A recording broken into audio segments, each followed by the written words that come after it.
కొంచెం నోటి శుద్ధి ఉండాలండి మూర్తి గారు మాట్లాడేటప్పుడు. అదే మీడియాలో మనం ఉన్నప్పుడు ప్రజలు గమనిస్తారు, ప్రజలు చూస్తారు, ప్రజలు వింటున్నారన్న కామన్ సెన్స్ కూడా లేకపోతే ఎట్లా? మనతో ఉన్న సన్నిహితాన్ని, ఆత్మీయతని అడ్డం పెట్టుకొని దానికి ఫేక్ జోడించి ఇష్టారీతిగా తిరుపతితో సంబంధం లేని, టీటీడీతో సంబంధం లేని 2-3 దశాబ్దాలుగా సన్నిహిత కుటుంబాలుగా ఉన్న మధ్య ఉన్న ఒక ఫోటోని, అది కూడా 20 ఏళ్ల క్రితం, ఒక 5గురు 6గురు 10 మందో ఒక తీర్థయాత్ర చేస్తే మార్పు చేసి ఎడిట్ చేసి ఇద్దరినే చూపిస్తూ హాల్లో కూర్చుని ఫోటో మాట్లాడుతున్న మాటల్ని, లేదు ఆత్మీయంగా ఉన్నటువంటి దృశ్యాన్ని ఫేక్ చేసి చెలరేగిపోయారు. ఏముంది అందులో? మీరు ఫేక్ చేస్తే మాత్రం తిరుపతికి ఏం సంబంధం? అంతే, తిరుపతికి ఏం సంబంధం లేదు. దాంట్లో ఏముంది? దాంట్లో ఏమీ లేదు. తిరుపతికి అసలు సంబంధమే లేదు. తిరుపతికి సంబంధం లేదు, ఎవరికి సంబంధం లేదు. అసలు అది వ్యక్తిగతమైనటువంటి విషయం. మరి గోరంట్ల మాధవ్ది వ్యక్తిగతమైన విషయం కాదా ఏంటి? అంబటి రాంబాబు గారిది వ్యక్తిగతమైన విషయం కాదా ఏంటి? ఆయన ఎవరో శ్రీనివాసు విశాఖపట్నం చైర్మన్, ఆయన మంత్రి, మాజీ మంత్రి, ఆయనది వ్యక్తిగతమైన విషయం కాదా ఏంటి? మరి వ్యక్తిగతమైన విషయాల మీద సంవత్సరాల పాటు డిబేట్లు ఎట్టు పెట్టారే? మీ దాకా వస్తేనేమో సంసారమా, ఎదుటోటి చేస్తేనేమో వ్యభిచారమా? కాస్త కడుపుకి అన్నం తినేటట్టు నోటి శుద్ధితోటి మాట్లాడాలి. తప్పు జరిగింది, దాని మీద మీరు తప్పు సరిదిద్దుకునే అంశాల మీద దృష్టి సారించండి. మరి గౌరవ చైర్మన్ గారు నిన్న మాట్లాడుతున్నారు, బిఆర్ నాయుడు గారు. ఏంటి తప్పు జరిగింది, ఏమైంది, ఏంటి? తగ్గేదేలే అంట. తగ్గేదేలా? ఏంటి, ఎవరిని బెదిరిస్తున్నారు తగ్గేదేలే అని?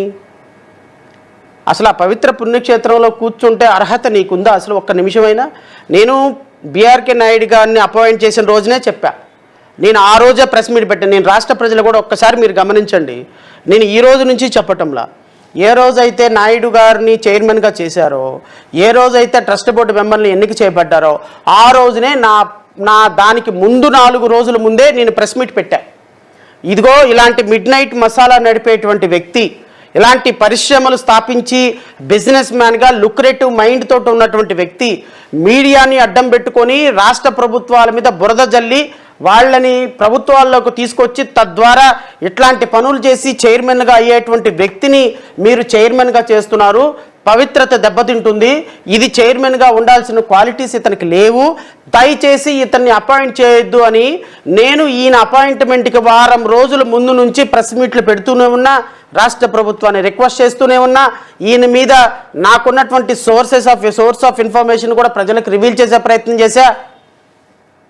Nothing else.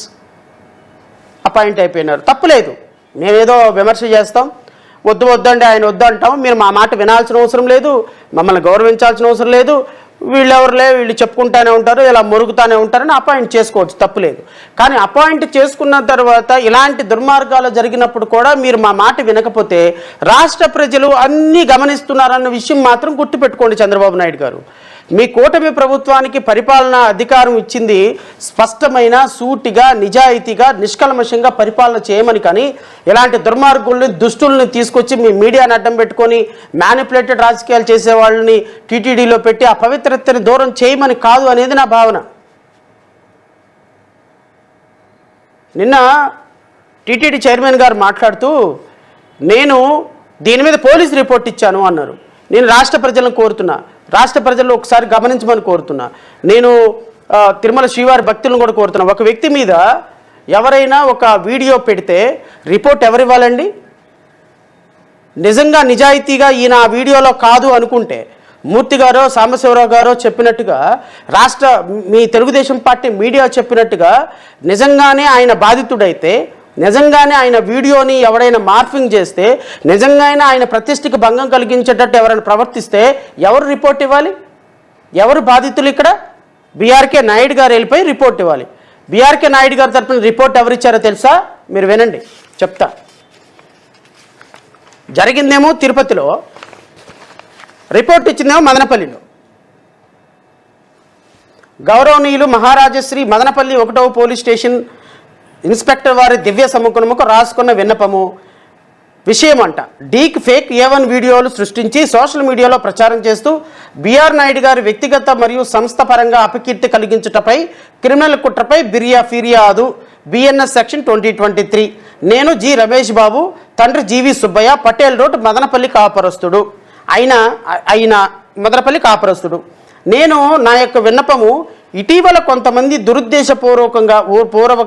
పూర్వకంగా ఆధునిక కృత్రిమ మేధస్సు అంటే A1 కృత్రిమ సదస్సును వినియోగించి టీటీడీ చైర్మన్ అయిన బిఆర్ నాయుడు గారి రూపం, స్వరం, వ్యక్తిత్వాన్ని అనుకరించే విధంగా నకిలీ వీడియోలు మరియు ఫోటోలు సృష్టించి సోషల్ మీడియాలో వేదికలో వైరల్ చేస్తున్నారు.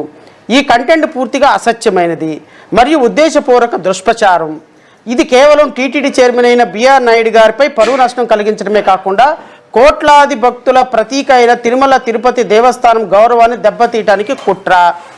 ఈ దుష్ప్రచారం వెనుక రాజకీయ దురుద్దేశం ఉన్నట్లు బలమైనటువంటి అనుమానాలు ఉన్నాయి.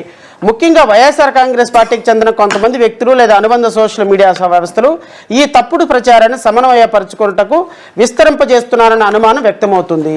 ఈ కోణంలో సమగ్ర విచారణ జరపాలని కోరుతున్నాము. ఈ డీప్ ఫేక్ వీడియోలు మరియు ఫోటోలు సృష్టించిన వ్యక్తులు, సంస్థలు గుర్తించి అరెస్టు చేయండి. సంబంధిత సోషల్ మీడియా ఖాతాలు సోన్సో రాజకీయ సంబంధమైనటువంటి వ్యవస్థ కుట్ర ఉన్నదో లేదా సమగ్రంగా దర్యాప్తు చేయండి అని.